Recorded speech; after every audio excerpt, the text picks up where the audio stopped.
Hey, Paul, are you there? You're over at your parents' place right now, right? Could you get back over here right away? Huh? Pardon me? I think the baby is coming. I should head to the hospital. Could you drive me there right away? No, can't do it. Wait, what? Why not?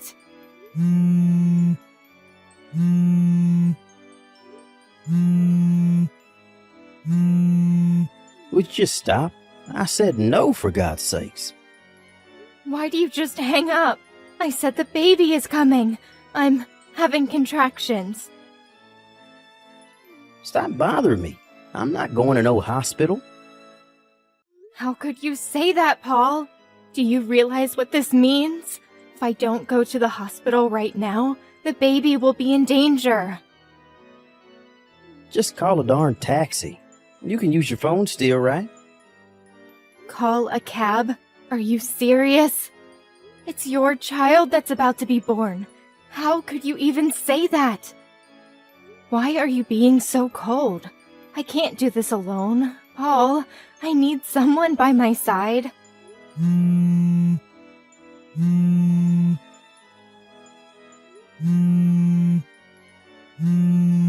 Damn it, you don't give up, do you?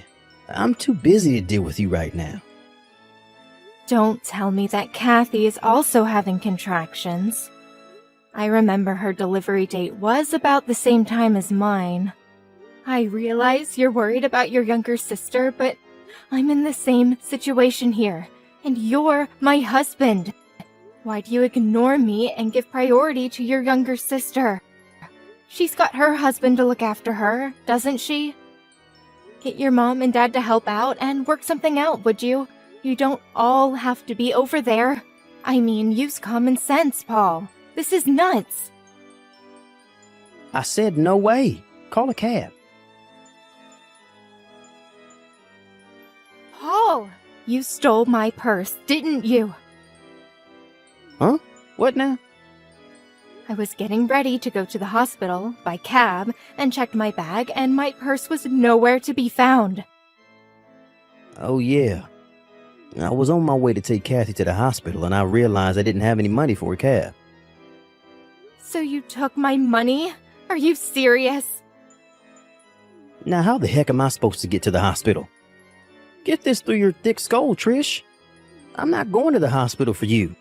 I made up my mind a long time ago that if Kathy's baby came the same time as yours, I would give her priority over you. You cannot be serious. What's wrong with giving your family members priority over a stranger? You had the gall to have your baby at the same time as her. You have no right to be griping on and on about this, so give it up. Paul, I think I'm going into labor. The water. Come on, Trish. Forget the cab. Just have the baby in the bathtub or something. Figure it out yourself. And Trish, don't make a mess. Paul, Trish here. It was a boy. My neighbor, Carol, helped me out and took me to the hospital. I don't know what I would have done without her. You have got to be kidding me. You had to impose on your neighbor? I had no other choice. I had no money for a cab. I could hardly walk, for God's sake. Carol has kids, so she knows exactly how I felt and knew exactly what to do. Without her help, I don't know what would have happened. Once I'm back from the hospital, and if you have time, please thank her. I can't believe you. We need to be on good terms with our neighbors. Don't go giving our neighbors a hard time, would you? Hey, Paul, when are you coming to the hospital? I mean, you could at least pay one visit. I know you're all worried about your sister, but you're a father now. Don't you even want to see your son? As a father, that's the least you can do. Sorry, but I just can't do that right now. Kathy wants me by her side. I just can't leave her. After giving birth, she's really drained of strength, not to mention her emotional state. No, I'm gonna stick by her side until it gets better. By the way, where the hell is Kathy's husband? Shouldn't he be there? Pardon me? I know she's there at your parents' place, but she lives just down the street. Shouldn't her husband be there by now? Shouldn't he be the one by her side? Oh, yeah. Didn't I tell you? Guess not. She got divorced about a month ago. Wait, what? She got divorced? It seems that jerk was impotent, which meant that the kid wasn't his. Am I hearing you right? That's crazy. Well, it is what it is. So letting her have a kid all alone with nobody to rely on, it just seemed cruel, you know? As her big brother, I made up my mind to comfort her any way I could. Hold on a second. I heard that Kathy was in the VIP room at this very hospital. Is that true? Yeah, that's right. Don't go complaining that you had to stay in one of those rooms with several other patients. I'm not in the mood to hear that. Relative to what you were saying, I sort of think that Kathy's husband would be demanding compensation for, it seems obvious. She's not exactly well off with that hanging over her head. How could she afford to stay in a VIP room? Yeah, well, I paid for all that. You cannot be serious, Paul. We can't afford to pay the hospital fee for 2 women? Are you nuts? So you saying I should just dump on Kathy, huh? My little sister? No, I'm not saying that. All I'm saying is that I wish you would have talked to me before making such a decision. Just think of our financial situation. There's no way we could afford to put her up in a VIP room. Quit yapping on about what's already been done. What's the use? If you keep this crap up, Trish, I may even think about divorcing. You don't want that, do you? Pardon me? You're the one that's gonna pay the price if that happens. You have no parents or siblings to fall back on. That's a low blow, Paul. Even for you. Anyway, why'd you even have to get pregnant? Just my little sister was plenty. We don't need any more kids in this world. This whole mess is all your fault. Why'd you have to go and get pregnant? What you just said, I hope you don't regret it. All the wife has to do is obey her husband. Can you at least do that? Kathy just woke up. Let's cut this short, shall we? See ya. Hey Trish, how are you?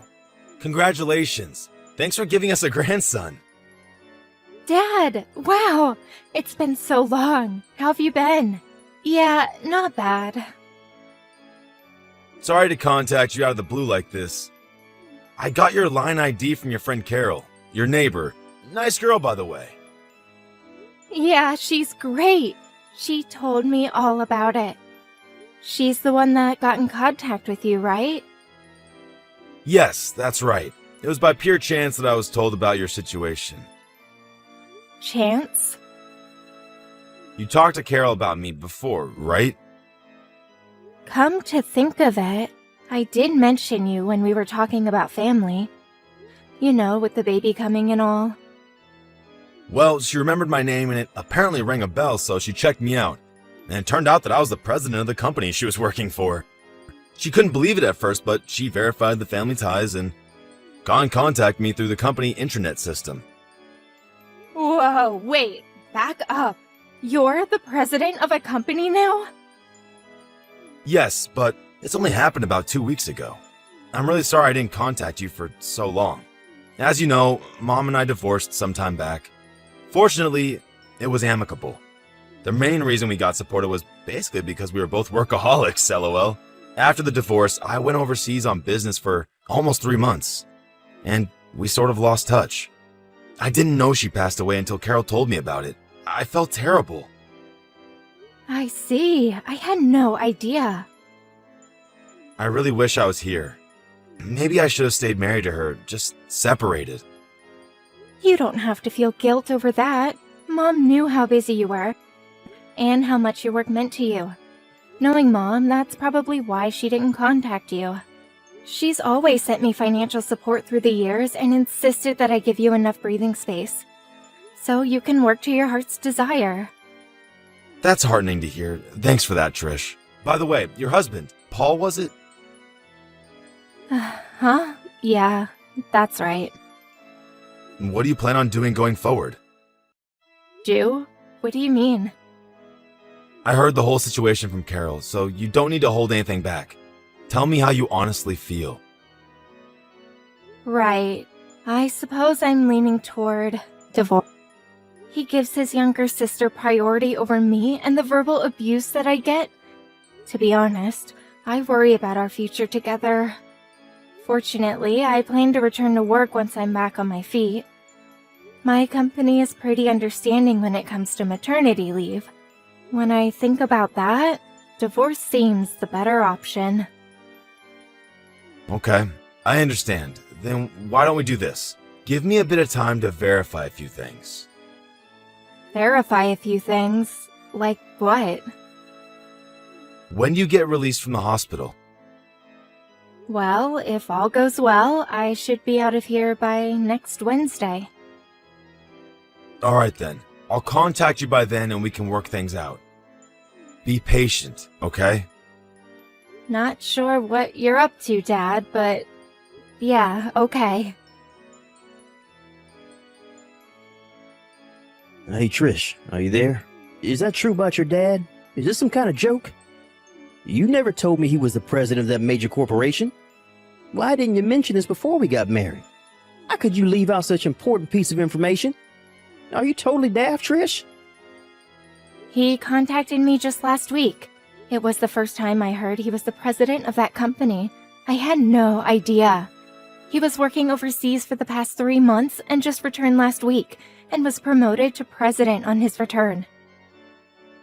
If your father is the president of that major corporation, well, that means you're the daughter of a big shot. You're like a VIP or whatever. Yeah, well, this only happened 2 weeks ago, so I was never a VIP or socialite or whatever. But you are the daughter of a company president. That's a fact. What the hell is going on here? If I had known this earlier, I would have... This is not happening. Hey, Paul, are you upset about something? You're acting real weird. Yeah, I'm upset. How can I not be? Your father is a big investor in our company, and I mean one of the biggest. Really, I didn't have a clue. And his company is one of our top clients. One move, and he has the power to even bankrupt us. Seriously, this is the first I'm hearing about this. You never mentioned your work stuff to me, so how would I know, right? Apparently, your father contacted the president of my firm and wanted him to check out his employees. He eventually heard there was some sort of shenanigans going on. They found out that me and Kathy's work performance was, not up to par. I'm just assuming here, but I bet you guys were forcing others to do your job and taking time off when you weren't permitted to. Huh? Hold it a sec. Why do you know that? Again, I'm just assuming, but considering your attitude toward everything, and this goes for your sister too, it just seemed like the logical thing you guys would do. You sound like you're enjoying this. Like it's just some casual conversation or something. You realize that both Kathy and I have been transferred? And get this, we're not being transferred to the same location either. Roger that. Don't go screwing up this time, Paul. Roger, what? The hell do you think you are anyways? It was all your fault that we ended up in this predicament. What are you going to do about it? I went to your father's office and had a meeting with him. I got down on my hands and knees begging him to reconsider, but your father just ignored me. This whole thing wouldn't have happened if you had just told me about your father and not kept it a secret. How could you be so devious? If you'd only warned us, we'd have been able to be more careful at work. Like I said, I haven't seen my dad in a while, and I only learned of this like 2 weeks ago. How am I supposed to tell you when I didn't even know? And for your information, I had no connection to your job. You never told me anything about where you and Kathy worked or what you did. Yeah, so maybe it was my father who checked up on your work performance. But it was you guys who abused your position. To me, it looks like you guys are the only ones that are ultimately responsible. Don't blame all this on me. And another thing, I plan to divorce you once and for all. What? Wait, divorce?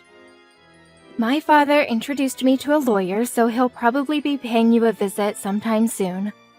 So I would appreciate it if you would sign it. Trish, come on. You don't want to do this. In addition, I plan to demand compensation for emotional distress that you caused all these years, especially when our baby was born. Any court will rule in my favor. Oh, and I will be demanding the proper child support for our son. We mustn't forget that. No, you can't do this. I have a lot on my plate now. I have to pay for Kathy's stuff, and getting pushed out and transferred to some branch office somewhere means a reduction in pay. Taking money from me now? Your timing is impeccable, Trish. Take money, huh? Isn't that what you did to me when I went into labor? You stole my purse. Didn't you take money from me then? You left me there to suffer in pain because I had no money for a cab. If Carol hadn't been there to help, I could have died. I need the money to take Kathy to the hospital. What can I say? That's your problem, Paul. That behavior, that thought process, whatever you want to call it, that's what's screwed about you. But the fact remains that I don't have any money. Looks like this is going to go on into an endless loop, so let's cut it short. But... Oh yeah, one more thing. You and Kathy probably didn't realize this, but your mom and dad are both on my side with this. Pardon me? When Kathy went into labor, your folks went straight to the hospital with her, as any parent would. They only found out that I was all alone at the hospital was when they got home that night. They were furious for the way you acted towards your wife. They apologized profusely. Your mom was on the verge of tears. I ended up comforting her. They were overjoyed that I had reunited with my father and agreed to the divorce without complaint. Are you really serious? From now on, I want you to go through my lawyer. Anything you need, just contact them. Please don't contact me directly anymore. You got that, Paul? Trish, you can't do this. Goodbye. My son and I moved into my father's spacious condo downtown. On the day I was to be released from the hospital, my in-laws helped me escape without Paul or Kathy getting wind of it. They also helped in convincing Paul into agreeing to a one-time payment for damages and for child support. In return, I promised them that I would allow them to visit their grandson on occasion. I made sure I no longer had any contact with either Paul or his sister Kathy. I later heard that Kathy resigned from the company due to where she was being transferred to, and that she wanted to be with her brother. She blamed Paul for their downfall and insisted that her big brother take care of her as she stayed home with her child. That brother and sister relationship is a bit too bizarre for me. I heard the three of them went living at Paul's apartment somewhere up north. Most of the neighbors think that they are a family. I find it hard to believe that they even have any friends.